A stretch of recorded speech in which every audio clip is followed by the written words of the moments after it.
Şimdi tabii ilk önce şunu sorayım. Yani 27 Şubat'tan bu yana 6 ay geçti. Hepimiz yakından izliyoruz. Günlük olarak hatta bazen saatlik olarak gelişmeleri izliyoruz, anlamaya çalışıyoruz. Ama görünen o ki süreç başladığı gibi ve öngörüldüğü gibi gitmiyor. Neden bu böyle ve bunu nasıl okumak gerekiyor? Evet, her şeyden önce Önder Abdullah Öcalan'ın 27 Şubat çağrısıyla inisiyatif kullanarak geliştirdiği aslında Bahçeli'nin de tanımıyla tek kanatla uçmaya çalışan bir gerçekliği tarif ediyoruz. 27 Şubat çağrısı ardından 1 Mart PKK'nın ateşkesi, 2 gün sonra hemen riayet etmesi, peş sıra 5-7 Mayıs'ta 12. Fesih Kongresi ve 11 Temmuz 2025 tarihinde Sayın Bese Hozat'ın önderliğinde, öncülüğünde 30 gerilan, 15 kadın 15 erkek gerilanın silah yakma töreni aslında sürecin Kürt tarafının çok net olduğu, bu konuda çok seri adımları peş peşe atabileceğini bizlere gösterdi. Fakat Türk Devleti'nin mecliste oluşan komisyon dışında ve İmralı'ya giden 3 yeni hükümlü Kürt siyasi tutsağın dışında elle tutulacak, gözle görülecek ve hissedilecek derecede attığı bir adım söz konusu değil. Sonuçta bu bir amiyane tabirle fermuar, yani karşılıklı tarafların bir masa değil. Evet. Bir çözüm, müzakere atların artık ama sonuçta 52 yıllık bir isyanın, inkarın ve isyanın sonlandırılması noktasında tarafların irade ortaya koyması, beyan etmesi. Devlet Bahçeli bir tarafı temsil ediyordu ki bu konuda herkes hemfikirdi, yani devlet adına konuşur ve öbür taraftan da isyanın lideri, PKK'nın kurucu önderi ki Bahçeli de söylüyordu, kurucu önder, lider. Dolayısıyla meclise gelsin, Umut Akın'dan yararlansın, DEM grubunda konuşsun, değil mi? Yani evet.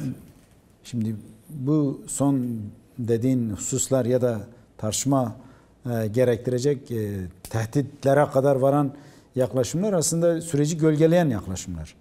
Yani hem Devlet Bahçeli'nin ciddiyetine hem siyasi duruşuna ve süreç noktasında ortaya koyduğu iradi tutuma gölge düşürecek bir yaklaşım, yani tehdide varan, işte Rojava'yı ve süreci zorlayacak çıkışlar ve değerlendirme ki peş sırada AKP sözcüsü Ömer Çelik'in yaptığı değerlendirmeler tabii sürecin hem ruhuna hem de gelişimine ters. Yani fermuar tıkanacak, yani o zaman gitmez. Şu anda süreç tıkanmış diyebilir miyiz yoksa? Yani tıkanmayı söyleyebilmemiz için tarafların bu konuda beyan etmesi lazım. Yani işte İmralı'ya giden heyet var. Sayın Pervin Buldan, Mithat Sancar, Özgür Erol.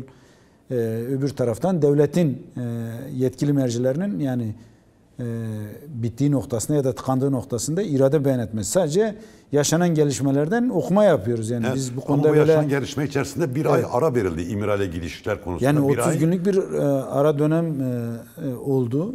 Tabii bu PKK yetkililerince, yani kendi laveden diyelim Kürt siyasal aktörlerince de bu duruma dikkat çekildi. Yani haber alamıyoruz ve neler olup bitiyor hep biz merak ettik yani. Çünkü sürecin doğasına aykırı bir gelişme, bir durum. Adeta uykuya yatırıldı ve sanki bir şey olmamış gibi davranıldı. Halbuki heyet bu konuda açıklama yapabilirdi. Meclis komisyonu açıklama yapabilirdi. Türkiye'de bu süreç noktasında aktif rol oynayan aktörlerin tutum ve yaklaşımları, hassasiyetleri dile getirilebilirdi ki Önder Öcalan geçmiş süreçte de diyordu. Yani bir hafta sonra yanıma gelmiyorsanız, hatta en son şeyde değil mi? 5 Nisan'dı. Bundan sonra herhalde son görüşmemiz 2015. Evet, 2015'te son görüşmemiz şimdi.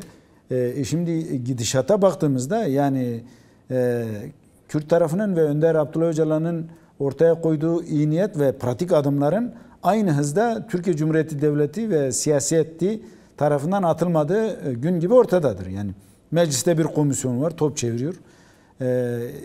Pansumanla böyle kangrenleşmiş bir sorun aspirinle çözülmez. Apse yapmış, yani kangren yapmış. Ortada ölümler var, trajediler var, faili meçhuller var, kayıplar var, değil mi? Hem Türk ordusundan var hem Kürt tarafından var. 4000 yakılmış köy var, mültecileşmiş milyonlar var. Dolayısıyla bir böyle sıradan bir olay değil. Şimdi isyanın lideri diyor ki ben 52 yıl önce bir irade ortaya koyup örgüt kurdum ve savaştım. Şimdi de bir irade ortaya koyup durdururum. O zaman bu komisyonun şunu demesi lazım. Nasıl başladın? Niye başladın? Değil mi? Niye bitirdin? Nasıl bitiriyorsun? Çünkü belirleyici bir aktör. Öyle normal işte bu savaştan, bu mücadeleden ya da bu 52 yıllık süreçten etkilenmiş birisi değil. Aktörün kendisi. Şimdi bu süreçte onun inisiyatif ve iradesiyle ortaya koyduğu pratik ve tutumla açığa çıkan gelişmelerse doğal olarak görüşüne başvurulması, fikrinin alınması, sürecin ilerlemesi noktasında katkılarının neler olabileceği, sen bunu sadece devletin yetkili gizli organlarına bırakamazsın. Ya da HDP, DEM siyasetinin belirlediği temsil düzeyi olan 3 kadroyu 4 kadroyu bırakamazsın. Bu Türkiye'yi alakadar eden, hatta Orta Doğu'yu, dünyayı etkileyen bir meselenin bir numaralı aktörüdür. Dolayısıyla Önder Öcalan'la konuşmak, görüşmek esasında komisyonun ilk yapması gereken işte. Ama sen bunu iç siyaset malzemesine dönüştürüp bunu işte oyumuzu kaybederiz, yok bununla görüşmeyiz, yok işte örgüt lideriyle muhatap olundu, bu oldu, şu oldu üzerinden demagojiye çevirir ve bunun üzerinden işte biz görüşürüz, biz görüşmeyiz noktasına getirirsen devlet görüşür. Siz niye görüşmeyeceksiniz? Evet. Devletin en yetkili kadroları görüşür. Siz niye görüşmüyorsunuz? Görüşeceksiniz. Eğer Kürt sorunu çözülecekse bu böyle olması gerekir. Bence Sayın Bahçeli tehdit üzerinden konuşacağına söylediği laflarının ortaya koyduğu çağrı ve önerilerinin yerine getirilmemesi ve bu noktada ciddiyetinin tartışılmasına ve amiyane tabirle ciddiyetinin çizilmesine vesile olan bir pratik ortaya koyanlara tavır ve tepki göstermeliydi. Yoksa Kürtleri ve Rojava'yı tehdit ederek sorunun ve sürecin selameti sağlanması mümkün değil. Şimdi tabii 27 Şubat'ta yani çağrı yapıldığı zaman rahmetli Sırrı Önder Sayın Öcalan'ın bir notunu da okudu orada. Evet. Daha sonra yazılı olduğunu gördük notun. İşte bu sürecin ilerlemesi için siyasi ve hukuki zeminin hazırlanması gerekiyor. Evet. Acaba burada Erdoğan'ın bir çözümsüzlük politikası mı bunu engelliyor? Yani Erdoğan'ın bir çözüm paradigması yok mu sence? Yani 2015'te de aslında son dakikaya kadar tüm deklarasyon hazırlandı. Erdoğan çıktı dedi ki ne diyorsunuz, böyle bir şey yok. Evet. Yani o açıdan güven veren yaklaşımların, güven arttırıcı adımların atılması önemli. Şimdi Türkiye'nin sayılı basın ve kalemlerinden, değil mi, aydınlarından İmralı'ya giden şimdiye kadar kimse olmadı. Röportaj yapan kimse olmadı. Siyasi aktörler, kanaat önderlerinden giden kimse olmadı. Şimdi dünya örnekleri var. Yani Önder Öcalan en sonda yapılmasını en başta yapıp örgütü lağv etme, silah bırakma, silah yaktırma, bütün bu samimi adımlar gösterdi ki biz biliyoruz. Sayın Bahçeli demiş keşke o silah bırakanlar Türkiye'ye dönseydi. Peki Sayın Bahçeli bu Türkiye nasıl dönecek? Hangi kararla dönecek? Hangi yasayla dönecek? Değil mi? Evet. Hangi hukukla dönecek? İşte bu komisyon neyi çözecek şimdi? Bir tane ana dilde Kürtçe konuşmaya tahammül etmeyen bir komisyon. Şimdi Kürtler tabii ki sorgulayacak yani. Siz hangi kafayı yaşıyorsunuz? Hangi akla hizmet ediyorsunuz? 2 tane tercümanınız yok mu? Siz o komisyonda tabii ki Kürt analarını dinleyeceksiniz ve onlar barış için gelmişler oraya. Şimdi barışın yolları samimiyet ve iyi niyetle döşenir. Ama böyle katakulli yaparak işte bazı böyle ipe un sererek Kürt sorunu böyle bir sorun değil ki.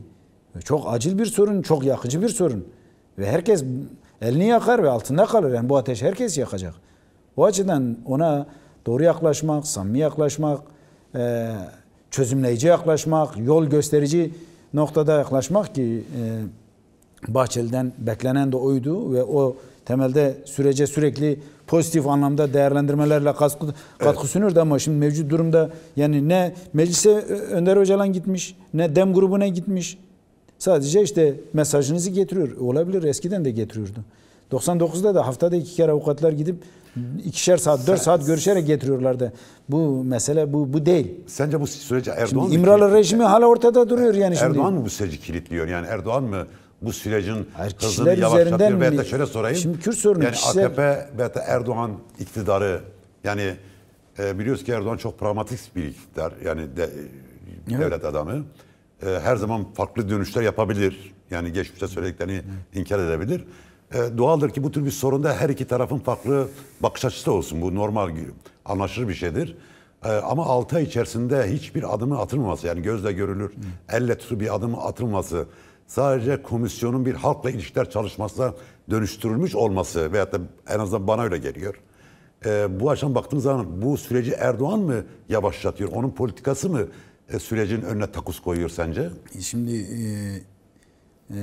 hükümetin ya da icranın başı bir numara Erdoğan'dır ve belirleyicidir. Evet.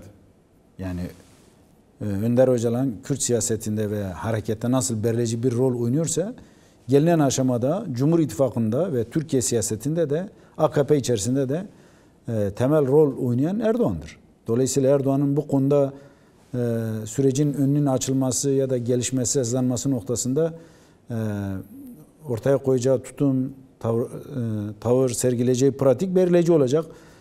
Şimdi eğer sen kendi bekanı, 3. defa Cumhurbaşkanı olma ya da partisel olarak anketlerdeki oy oranının artması, azalmasını bu süreçle ilintilendirip bunun üzerinden bir politika geliştirirsen tabii ki bu Türkiye çok büyük kaybettirir. O açıdan AKP'nin bu konuda çok hızlı bir pratikleşmeyi önüne koyması ve süreci başarıyla tamamlayacak, fermuarın diğer tarafında adımları sıralayacak ve paralelinde yürüyecek, yani senkronizasyonu gerçekleşmesi gerekir. O işte 30 yıllıklar bırakmayı bile bir lütuf sayılır. Yani insanlar tutmuşsunuz, infazlarını 4 kere ve 6 kere yakmışsınız yani. 32 yıl, 33 yıla çıkmış insanlar var. Bu bir utançtır. Şimdi bunu Kürtlere bir lütuf gibi sunmak doğru değil. Zaten 30 yıl direnmiş, alnının akıyla da bu insanlar çıkmış. 2 yıl daha yatırsanız 2 yıl sonra çıkar. 3 yıl yatırsanız 3 yıl sonra çıkar. Yani pişman olup çıkan bir tane adam yok. Evet. Bir devrimci yok, bir kadro yok, bir insan yok. Böyle bir şey mümkün değil, olamaz da. Ama AKP'nin ve özellikle Tayyip Erdoğan'ın süreç noktasında belirleyici bir temsil durumu var ve süreç eğer bu noktada bir badanajı, bir durgunluğu ya da bir gel giti yaşıyorsa AKP siyasetinden kaynaklanıyor. Bu sadece AKP'nin yani parti olarak yani işte seçimler meselesiyle ve taban kaybedip kaybetme meselesiyle alakalı bir durum mu, yoksa burada norm dışı ve kural dışı devletin içindeki etkinliğinin artmış olmasına mı kaynaklanıyor? Ya acaba kural dışı, derin devlet, norm dışı devlet acaba daha mı ağır basıyor?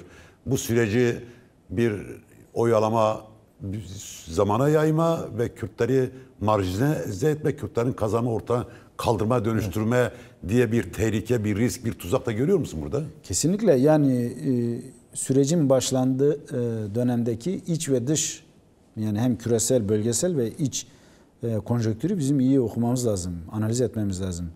İşte BM toplantısına gitmişti. Biden'ın yemeğine kalmadan apar topar Erdoğan Türkiye'ye döndü ve Devlet Bahçeli de gidip dem sıralarına bir tokalaşmayla süreci hızlandırdı. Yani hem bölgesel konjonktür hem iç konjonktür Türk devletinin bu noktada geleneksel savaş ve saldırı politikalarını başka bir aşamaya evirmesi ve Kürtlerle yeni bir yol haritası belirlemesi noktasını zaruri kılmıştı, elzem kılmıştı. Dolayısıyla bir devlet aklıyla bu süreci başlatma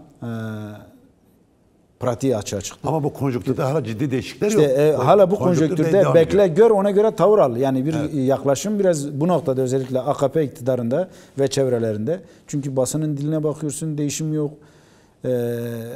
Akademi çevresine bakıyorsun, yok. Aydın çevrelerine bakıyorsun, yok. Yani hala böyle çok zehirli. Kelam da zehirlidir, kalem de kan kusuyor yani. Erdoğan diyor ya, kelam ve kalem, kelamınız da zehirlidir, kaleminiz de kanı yazıyor yani. Şimdi böyle olmaz.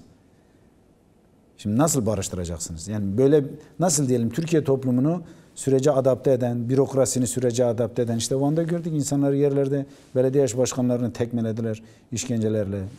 Hakkari'de forma giymiş bir çocuğu halı sahada işkenceyle götürüyor. Batman'da kayyumlar ağaç söküyor, bilmem ne yapıyor. Yani bütün bunlar, Kürt toplumu politik bir toplumdur. Yani baştan söylemiş Önder Apo.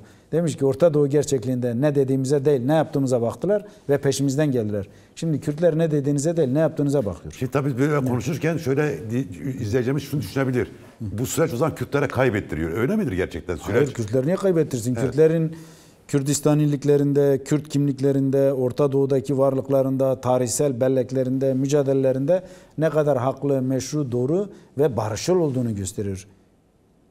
Ve 6 aydır Eğer Kürt evlatları ölmüyorsa, Kürt anaları ağlamıyorsa, Türk anaları ağlamıyorsa bu kazandırmıştır. Barış kimse kaybettirmez ki. Barış her zaman kazandırır. Ve Kürt hareketi de 93'ten bugüne barış hamlelerinden sonra doğru savaş çok acımasızlaşmış, çok tırmanmış. Ama her barış hamlesi Kürtlere çok daha büyük kazandırmıştır. Ve bu da büyük kazandıracaktır. Kürtler evrensel bir güç oldular. Bir öncülük düzeyini yakaladılar. Kendi akıllarını oluşturuyorlar. Kendi tarihlerini daha farklı bir biçimde ele alıyorlar. Kendi toplumsallıklarını daha farklı bir biçimde ele alıyorlar. Ve Orta Doğu krizine, Orta Doğu kaosuna gerçekten insanlığa ışık olabilecek düzeyde bir çözüm modeli geliştiriyorlar. Dolayısıyla bu Kürtlere bir şey kaybettirmez. Evet.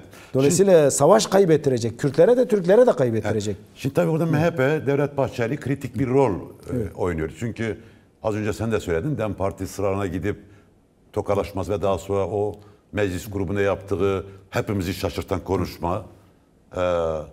İşte abla Öcalan gelsin DEM şeyinde konuşsun. Umut hakkında yaralansın. Şudur budur ve benzeri şeyler söyledi. Bu çok beklenmedik şeydi ve süreci hep Erdoğan'dan bir adım ileride götürdü. Ama bu son dönemde bir yapılanma görüyor musun MHP'nin siyasetinde? Yani hem nalına hem mıkına vuran bir şekilde yürümesi MHP'yi bu süreci götürebilir mi MHP? Yani bu kadar yani ikide bir hem CHP'yi hem DEM Parti'yi ve hem Roja'yı tehdit ederek hem de süreçten bahsetmesi ne kadar... Yani bu bir çelişki. Evet. Ortaya işte bahsettiğiniz o tüm ezberleri bozan çıkışına da gölge düşüren bir yaklaşım oldu. O açıdan yani hepimizin yadırgadığı bir durum. Umarım düzeltirler yani. Çünkü bu dil barış dili değil. Yani Türkiye'de sağduyu sahibi birçok yazar, aydın, şahsiyet, siyasetçi bu değerlendirmeler karşısında tutum da belirlediler. Eleştirel de yaklaştılar. Hatta yadırgadıklarını belirttiler. Tabii biz Kürtler de yadırgadık. Yani 100 yıllık bir ülkücü geleneğin liderliğini yapan bir kadro, tüm ezberleri bozan bir çıkış. Önder Apo'nun işte kurucu lider olduğu, PKK'nın onu dinlediği, işte silah yakma noktasında yakanların Türkiye'ye gelmesi için bende var olduğunu dile getiren birisinin böyle bir eski modlara geçmesi tabii ki akıllara bir sürü soru işareti getirecek. Çünkü söyleyen sıradan biri değil. Bir gazeteci, bir köşe yazarı ya da bir normal siyasetçi değil. Yani bir çizgiyi temsil ediyor. Dolayısıyla bu noktada kaygı duymak ya da bu noktada söyleneni dikkate alıp üzerinde değerlendirme yapmak önemli ve gölgelenmiştir yani. Bu gölgenin kaldırılması gerekir. Sonuçta şunu tekrar vurgulamak istiyorum. Yani siz o kadar çıta yükselttiniz ama söylediğiniz hiçbir şey gerçekleşmedi. Bu noktada bence öfkelenin. Bu noktada AKP'ye tavır alın. Hatta şunu çok net bir biçimde Türkiye siyasetine söyleyin. Bu barış süreci eğer barışla taşlanmasını istiyorsanız bir kayyum ve CHP'ye saldırıyı durduracaksınız. İki Rojava'yı savaşla tehdit etmeyeceksiniz. Bu CHP saldırı sadece AKP'nin bir hikayesi mi yoksa burada MHP çünkü o da... Bu da işte iç ve dış konjonktürle ilgili. Yani Türkiye üzerinde ciddi bir müdahale ve mücadele söz konusu. Hem iç dinamikler hem dış dinamikler. İşte bunun bir İMEI projesiyle yani Hindistan, Yunanistan hattındaki enerji politikasıyla, Zengezur hattıyla, Kanal İstanbul'la çünkü Montreux Anlaşması boğazları esas alan bir anlaşma ve oradan belli savaş gemilerinin tonajı ve sayısının sınırlandırılması söz konusudur. Dolayısıyla Kanal İstanbul açılırsa NATO'nun birçok askeri gücü Karadeniz'e istediği gibi geçecek. Dolayısıyla İstanbul sadece Türkiye'nin bir şehri değil, küresel sermayenin başkenti. Dolayısıyla orada ki bir imar projesi bile sadece Türkiye'yi ve belediye ilgilendiren bir durum değil. Küresel aktörleri ve siyaseti ilgilendiren bir durum. Bu açıdan CHP'nin şu anda yaşadığı durum hem CHP'nin kendi içinde. Çünkü CHP çok net bir parti değil. Özgür Özel ve bir grup gerçekten samimi bir siyaset yürütüyor. Ama öbür taraftan Cemal Engür'den tut bilmem Bolu Belediye Başkanı Tanju Özcan'a kadar faşist insanlar ki Afyon Aydın Belediye Başkanı'nı gördük. Yani böyle bir şey var ve en son da İstanbul'da yaşanan kayyum meselesi. Şimdi itiraz eden CHP'li, şikayet eden CHP'li, kayyum olarak gelen CHP'li. Yani CHP'nin de bu noktada işte biz birçok programda tartıştık bu konuyu. CHP'nin kendini Jacobenizmden ve o işte bozkurtçu, ulusalcı, Kemalistçi o bagajdan kurtulmasa CHP sürekli işte önüne konulan gündemin etrafında böyle dolanır gelir. Dolayısıyla Türkiye çıkış yapamaz. Türkiye'nin çıkış yapmasını öndeki en temel engellerden bir tanesi de CHP'nin bu taşıdığı 70-80 yıllık, 100 yıllık hatta 105 yıllık Kemalist Ergenekoncu, ulusalcı anlayıştır. Bunun dışına çıkması lazım. Nasıl çıkabilir? İşte nasıl grupta ısrar ediyorsa, komisyonda ısrar ediyorsa aslında Türkiye'nin barışına ve 2. yüzyılının vizyonuna yakışır bir programla da çıkış yapması lazım. Evet. Bu çıkışı yaptığında AKP tümden boşa çıkacaktır.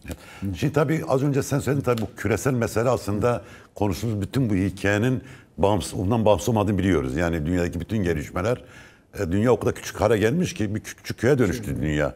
Herhangi bir orada olan bir olay bütün herkesi ilgilendiriyor artık. Hiçbir şey tek başına bir hikaye yazmıyor. Şimdi Çin'de önemli bir gelişme yaşandı. Çin askeri olarak çok büyük bir gösteri yaptı. Aslında işte Putin'i ve Kuzey Kore liderine yanına alan işte Çin Devlet Başkanı bir anlamda Batı dünyasına, ABD'nin başını çektiği NATO'ya bir meydan okuyuş da var.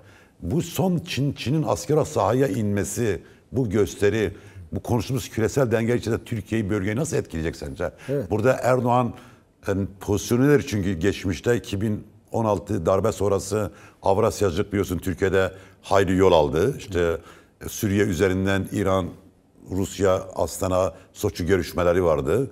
Batı'nın birçok, Amerika'nın birçok planına karşı maliyet artırıcı politikalar izledi. Libya'da, Doğu Akdeniz'de, Suriye'de, hatta Irak'ta, İran meselesinde. Ama şimdi ne olacak? Türkiye bu Çin'in asker sahaya inmesiyle pozisyonu ne olacak sence?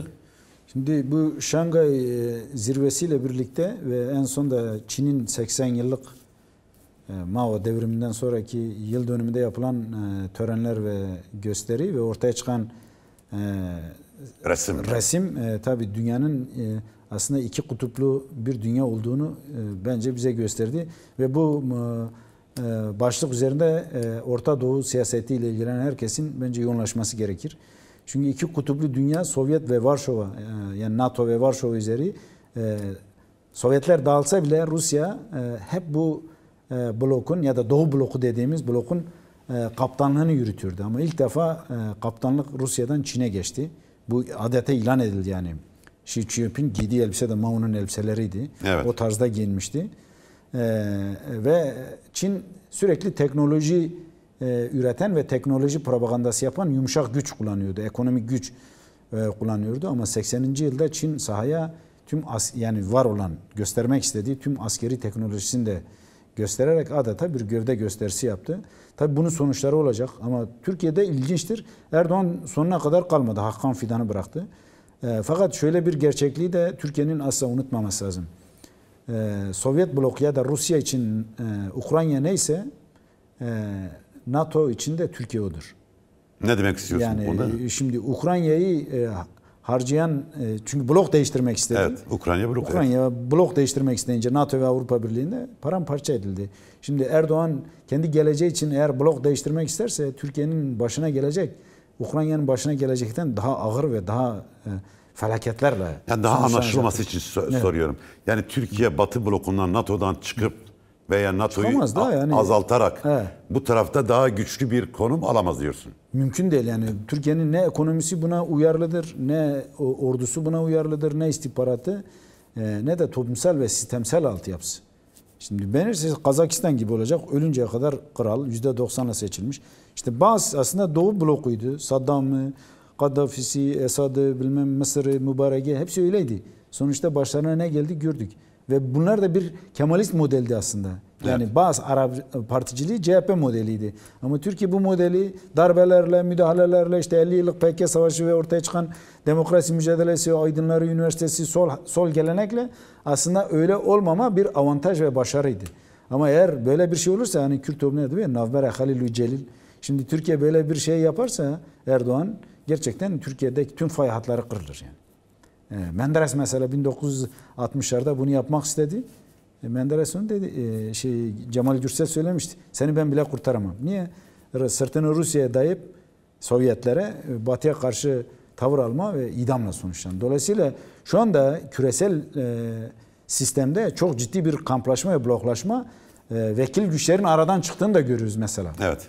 İşte İsrail tüm vekilleri tasfiye ediyor. Şimdi karşısında İran var. Ya teslim olacaksın ya tasfiye olacaksın. Şimdi böyle bir durumda İran'ın İsrail'le böyle cebelleştiği bir yerde Rusya'nın kaptanlığı Çin'e devrettiği ve Ukrayna-Suriye hattında badanaş ettiği bir yerde kimse kimseye hatır gönülle yaklaşmaz. Dolayısıyla bu ateşin içerisine ben yanacağıma Türkiye yansın diyebilirler. Dolayısıyla işte Kürt sorunun çözümü burada hayati bir çözüm. Evet, oradan gelen bir ocağa gelelim. Neden o zaman peki bizim gördüğümüzü, okuduğumuzu Türkiye'deki bu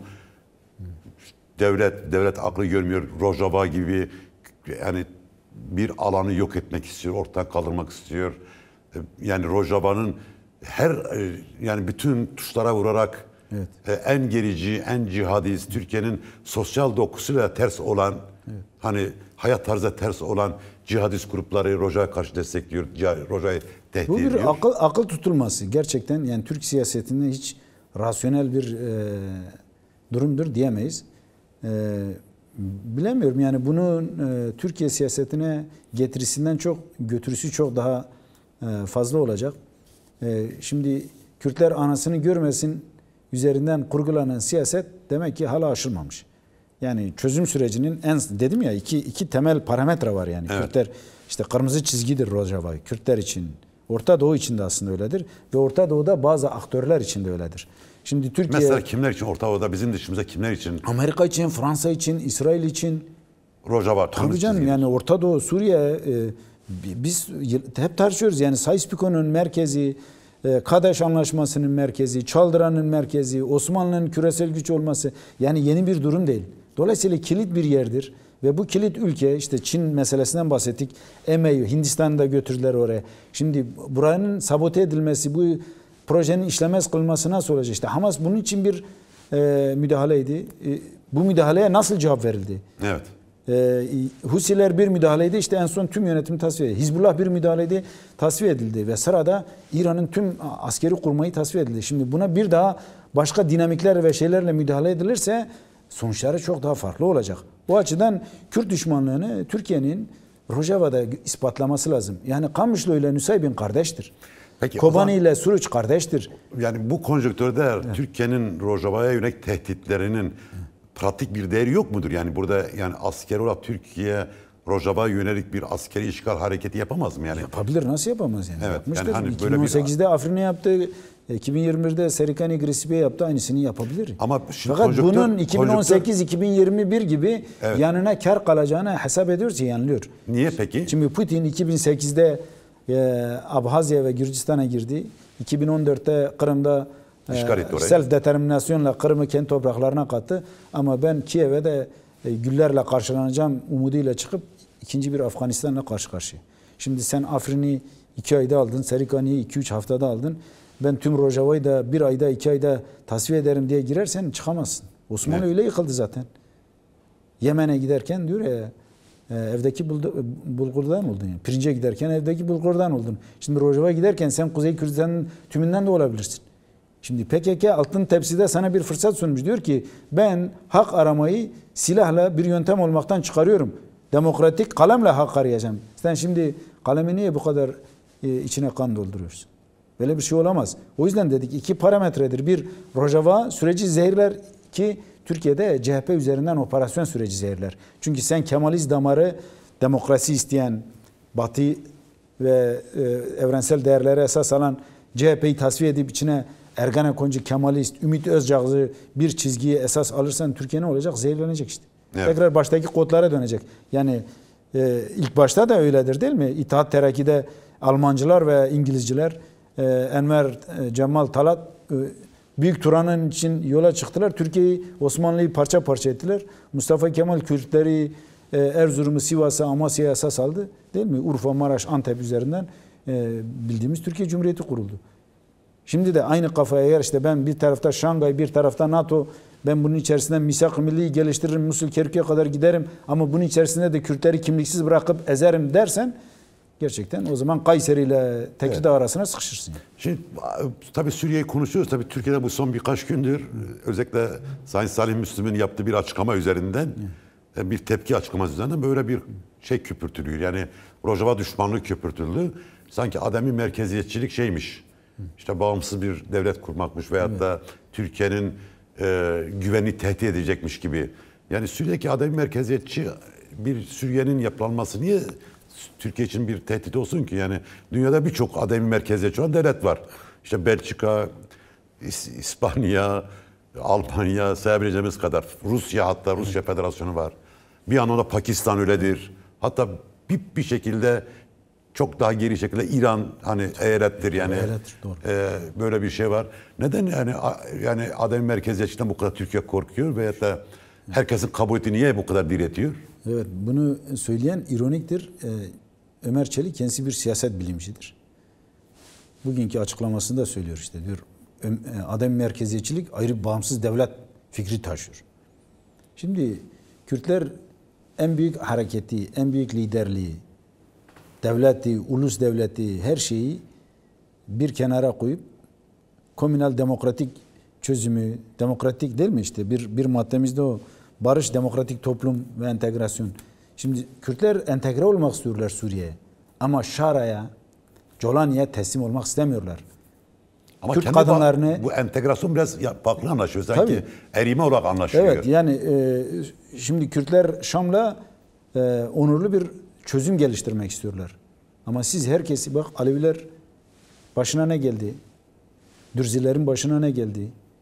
Şam'da ne oluyor bilmiyoruz. Yani kapkaranlık bir cumhuriyet, kapkaranlık bir rejim. Hatta meşruiyeti bile yok yani. Bazıları getirip orada oturttu. İşte Rus bir konsorsiyumdur aslında. HTŞ bir konsorsiyumdur. İran'ın da parmağı var, Rusya'nın da parmağı var ama bir İngiliz icadıdır. Maden England'dır yani. Şimdi sen Kürtlerin iradesini 15 bin şehidi, 20 bin gaziyi ve o kadar 15 yıllık evrensel, küresel destekle, internasyonelle, Arap halkıyla birlikte Ermenilerle, Asur-Süryanlarla kazanımları götür Colani'ye teslim et. O sonra sana ne verecek razı ol demek gerçekten yani koyuna git kasaba kendini teslim et boğazını kessin demektir. Yani Kürtler koyun değil ki. Böyle bir yaklaşım bile Kürtlere hakarettir yani. Kendinize biraz ciddi olun ya. Kürtler orada bir mücadele verdi, direniş geliştirdi. Kaldı ki sizin o desteklediklerinizi ilk önce Serikaniye'de yendi yani Kürtler. Evet. Değil mi? İlk yenilgiyi Serikaniye'de orada. El Musra'nın yenilgisi oradaydı. Şimdi yendikleri bir güce gidip Şam'da biat mı edecekler? Böyle bir şey hayaldir. Ha Kürtler onurlarıyla direnirler ama teslim olmazlar. O zaman bunda ısrar etmek demek ki çözümsüzlükte ısrar etmektir. Evet. Demek ki yapılan her şey takiyedir yani. Evet. Öyle anlaşılması gerekir. Çok teşekkürler Saat'in soru programa katın görüşlerimi bizimle paylaşın. Çok sağ olun, çok var olun.